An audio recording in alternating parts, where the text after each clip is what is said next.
Shalom Bapak Ibu saudari terkasih. Kalau kita mendengar akan istilah pinjol, itu singkatan dari pinjaman online. Mungkin banyak di antara saudara sudah tahu, tapi kita perlu mendalami secara lebih detail akan bagaimana pinjaman online itu akhirnya menjadi sebuah jerat yang mengerikan.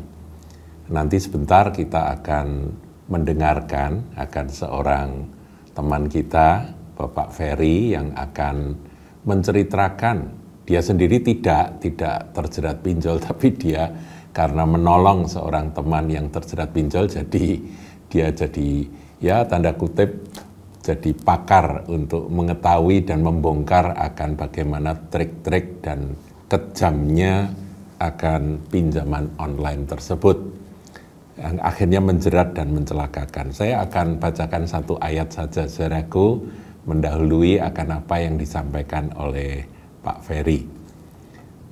Di dalam Roma 13 ayat 8 dikatakan, janganlah kamu berhutang apa-apa kepada siapapun juga.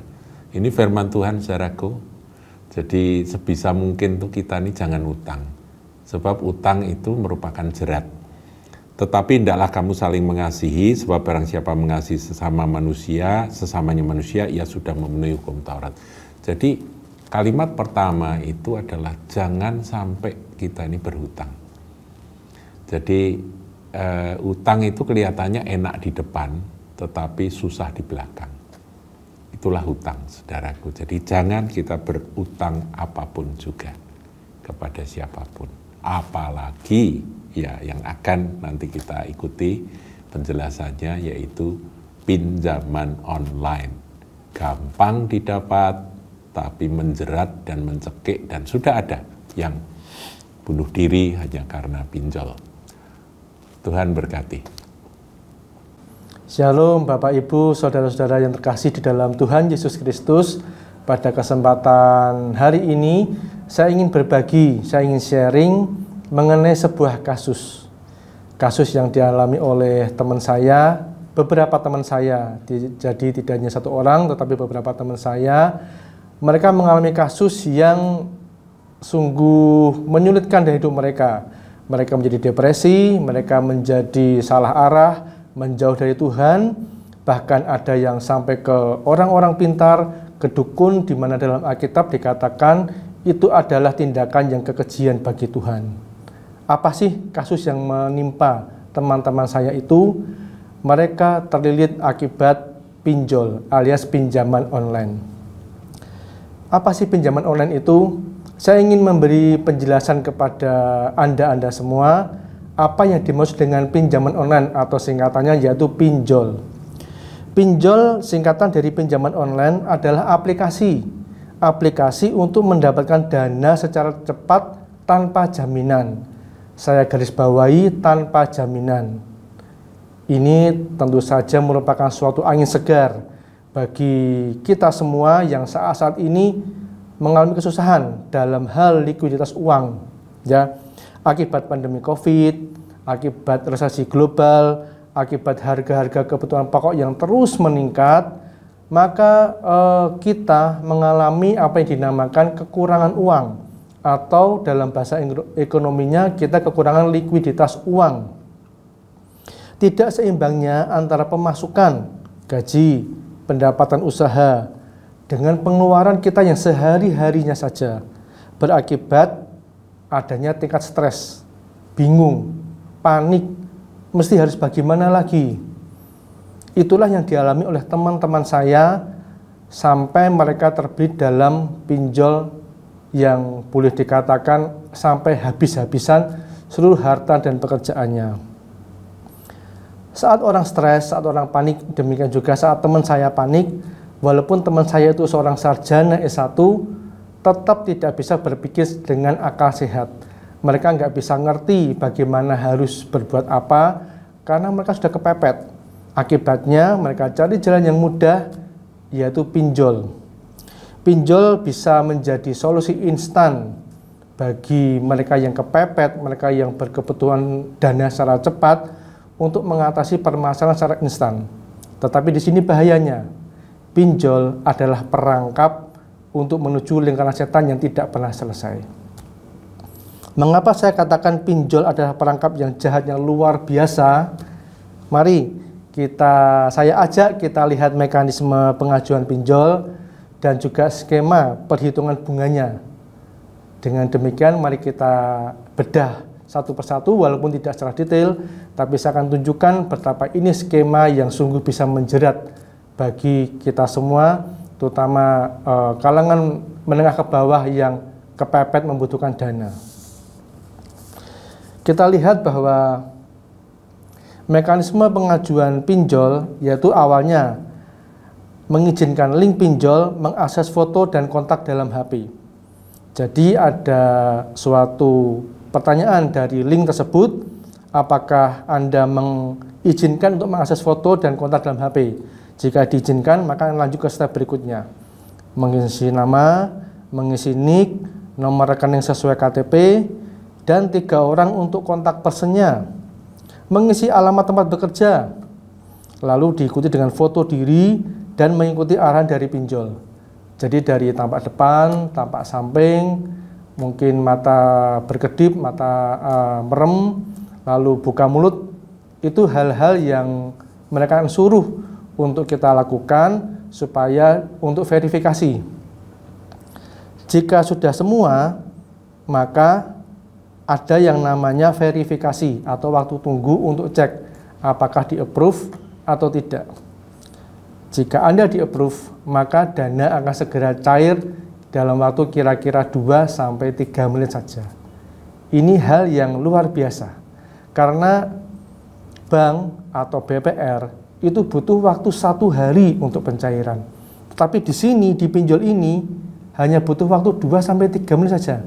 Maka dana akan cair dan masuk ke rekening Anda. Itu merupakan suatu angin segar bagi Anda mungkin yang kepepet, bagi orang-orang yang kepepet, itu merupakan angin yang segar. Dan mereka yang sudah menerima dana dari pinjol dan dana instan ini, mereka akan sukacita. Mereka akan segera untuk membeli kebutuhan-kebutuhan mereka. Ada yang mungkin untuk membeli susu, ada yang mungkin untuk membayar uang sekolah, atau mungkin untuk membayar hutang yang lain. Ada juga yang dipakai seperti teman saya untuk healing tipis-tipis lah. Mungkin makan bersama keluarga, menikmati kebersamaan keluarga yang selama ini mereka susah untuk mendapatkannya. Tetapi ini adalah awal perangkap masuk ke lingkaran setan. Dan untuk lepas harus membayar harga yang sangat mahal.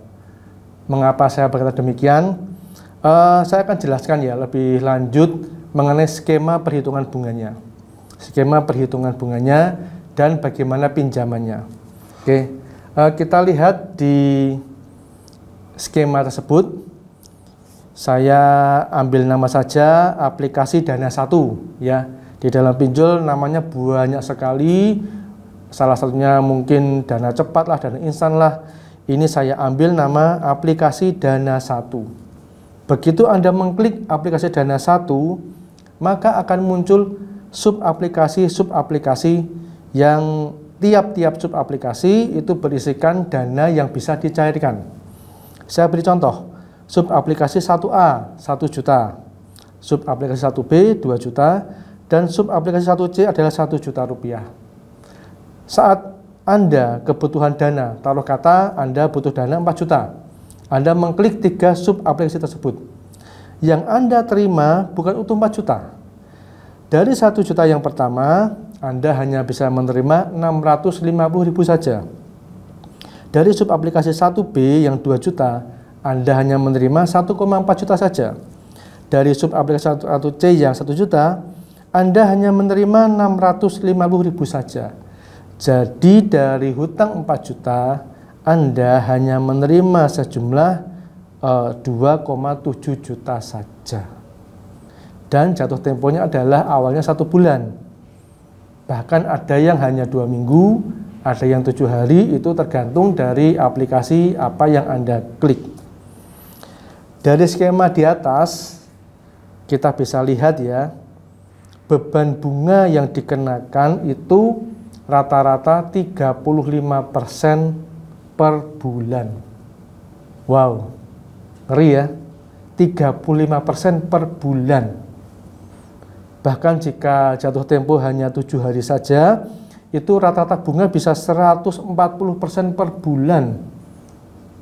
Bandingkan dengan bunga rata-rata di BPR, itu paling 1-2% saja per bulan, 30 kali lipat. 30 kali lipat. Ngeri ya itu ya. Tetapi banyak orang yang menggunakan ini, kenapa? Karena ini instan, cepat, 2-3 menit, uang datang, uang cair. Tetapi ini adalah jebakan yang mengerikan. Lalu persoalannya mulai muncul saat si peminjam tidak bisa melunasi. Pada awalnya tadi saya sudah menceritakan bahwa teman saya itu saat dananya cair, dia begitu gembira. Dia bisa beli ini, itu, dia bisa mencukupi kebutuhannya, bisa memberikan sesuatu untuk anaknya, untuk keluarganya, tapi itu hanya sementara saja. Saat jatuh tempo, apa yang terjadi? Maka akan ada WA masuk berupa nada ancaman. Ancaman bahwa jika tidak melakukan pelunasan, maka foto si peminjam dan beserta ancaman-ancaman, beserta kata-kata kotor, beserta tuduhan maling lah, merampok orang lah, itu akan dikirim ke semua kontak HP yang ada di HP si peminjam. Mengapa bisa? Karena pada awal pengajuan, si peminjam sudah mengizinkan aplikasi untuk mendownload semua kontak di HP dan semua foto-foto yang ada di galerinya si peminjam. Seringkali di dalam link pinjol ini, itu wanita yang mudah untuk di-approve, bukan pria. Karena pria pada dasarnya itu mungkin berani ya, ada ancaman berani melawan ya. Tapi kalau wanita itu mereka takut, mereka khawatir. Bagaimana ya kalau sampai mertua tahu, teman-teman tahu, tetangga tahu, mereka malu. Apalagi bagi mungkin profesi guru, karyawan swasta, atau mungkin ibu rumah tangga, mereka akan takut apa impact masyarakat yang nilai yang masyarakat pikir terhadap mereka, bagaimana pekerjaan mereka, bagaimana kalau dipecat dari pekerjaannya, itu yang mereka takutkan, sehingga mau tidak mau, suka tidak suka, yang mereka lakukan juga, teman-teman saya lakukan adalah berusaha melunasi dari pinjaman pinjol tersebut. Nah, ini masalah yang baru. Disinilah lingkaran setan pinjol itu masuk. Mengapa saya bilang ini lingkaran setan yang masuk? Karena untuk melunasi dari pinjol yang pertama, dari hutang yang pertama, salah satunya adalah satu, memakai aplikasi pinjol yang lain untuk melunasi. Yang kedua, minta perpanjangan waktu. Ini semua ada harganya. Untuk perpanjangan waktu itu dikenakan biaya 238.000, ditambahkan ke hutang pokoknya plus bunga keterlambatan, dan perpanjangan waktu hanya 7 hari. Setelah lewat 7 hari, maka ancaman akan diberikan ke WA si peminjam. Kebanyakan itu orang memakai opsi perpanjangan waktu. Kemudian lalu mereka akan melunasi. Dengan cara apa? Dengan cara pinjam ke pinjol yang lain. Buka aplikasi baru, hutang lagi. Skemanya seperti apa? Mari kita lihat ya, skemanya seperti apa.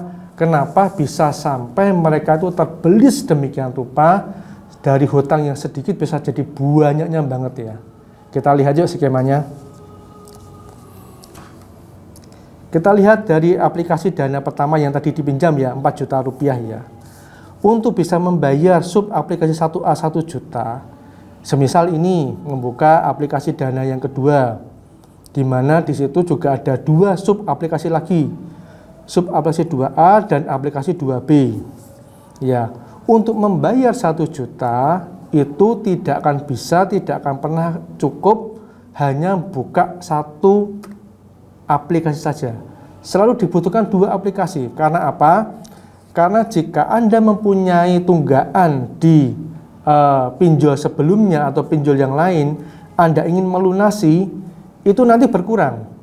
Yang lalu Anda berhutang 1 juta, keluarnya 650.000. Yang kedua, Anda ingin melunasi 1 juta, keluarnya enggak 650.000. Bisa hanya 500.000 saja. Berkurang. Semakin berkurang lagi, beban bunga semakin besar lagi. Akibatnya untuk menutup 1 aplikasi, untuk menutup lunas 1 aplikasi, dibutuhkan 2 aplikasi. Bahkan bisa 3 aplikasi, tergantung besaran hutang Anda. Ini saya beri contoh ya, dari hutang 4 juta, dari hanya 3 sub aplikasi, maka Anda bisa berhutang menjadi 7 sub aplikasi pinjol. Bisa dilihat di skemanya, kalau dihitung bisa menjadi 7 sub aplikasi pinjol. Apabila 7 sub aplikasi pinjol tersebut jatuh tempo, maka pelunasannya yang 7 tersebut bisa membengkak menjadi 16 sub aplikasi pinjol. Ini mengerikan. Lingkaran setan ini tidak akan berhenti sampai habis semua harta Anda, sampai habis semua aset Anda, dan akibatnya Anda kehilangan pekerjaan, Anda kehilangan rumah, dan Anda hancur mulai dari nol lagi. Ini yang terjadi kepada teman saya. Beliau sampai jual rumah, jual aset untuk menutupi kekurangannya. Saya tanya ke teman saya, berapa sih uang yang kamu pakai? Uang yang kamu gunakan berapa sih? Dia hanya berhutang 8 juta. Tetapi pada akhirnya dia harus membayar sejumlah 70 juta. Kok bisa? Ya dari ini. Dari skema ini yang terus-menerus menggulung, akibatnya hanya dari 8 juta menjadi 70 juta. Mengerikan. Oleh karena itu, saya menghimbau, mari kita jauhi pinjol inilah. Sudah terlalu banyak korban yang kena pinjol ini. Memang ada pinjol legal dan pinjol ilegal. Ada yang berkata pinjol ilegal ngapain dibayar, betul. Tetapi sanksi sosial, lingkup sosial, bahkan ancaman kehilangan pekerjaan itu nyata. Karena saat para pinjol-pinjol tersebut menyebarkan ancaman, menyebarkan kata-kata yang gak enak ke semua relasi dalam kontak HP kita, maka lingkup sosial kita yang akan menyerang kita. Lingkup sosial yang akan menghakimi kita. Bukan seperti dulu. Dulu debt collector door to door kepada si peminjam. Sekarang mereka adalah menyerang lingkup sosial kita. Menekan kita sehingga kita masa depresi, masa ketakutan, dan mau tidak mau kita akan menuruti apa yang dimaui oleh para pinjol-pinjol tersebut. Demikian sharing saya pada kali ini. Saya berharap kita tetap cari Tuhan, jangan cari yang lain, kita cari Tuhan. Karena Daud berkata, Tuhan penolongku dalam kesesakan sungguh amat terbukti. Terima kasih, saya harap sharing saya pada hari ini bisa mencerahkan pada Bapak Ibu Saudara semua, dan kita semakin berhati-hati dalam melangkah, dan percayalah Tuhan akan menolong kita. Terima kasih, Shalom, Tuhan memberkati. Amin.